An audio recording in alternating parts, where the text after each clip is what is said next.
Hello friends. देखो, कई लोगों को दिक्कत होती है कि नेक की चौड़ाई किस हिसाब से लें, तो आज आपको वही सिखाती हूँ मैं। तो देखिए, सभी नेक की लंबाई में उसकी चौड़ाई एक जैसी नहीं रहती है, वो उसकी लंबाई पर डिपेंड करता है।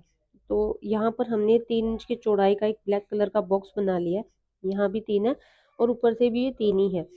तो जब 3 और 4 इंच की नेक का जब हम गला बनाएंगे, उसको शॉर्ट नेक बोलते हैं, तो उसकी ये चौड़ाई लेंगे 3 इंच। ठीक है।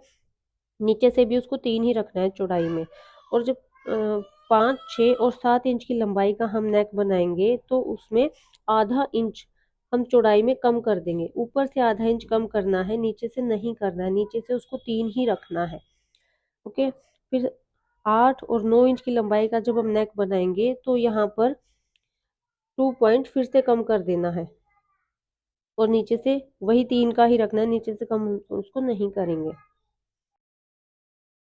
और जब 10 इंच और 11 इंच या उससे भी बड़ा जब हम नेक बनाएंगे, तो ऊपर से 2 पॉइंट हम फिर से कम कर देंगे और नीचे से उसको उतना ही चौड़ाई में रखना है, यानी कि 3 इंच की चौड़ाई में ही उसको रखना है। नीचे से हम उसको कम नहीं करेंगे। तो आई होप अभी आपको नेक से रिलेटेड जो भी डाउट होंगे वो क्लियर हो जाएंगे। हमें सिर्फ चौड़ाई को कम करना होता है लंबाई के हिसाब से, सिर्फ यही हमें याद रखना है।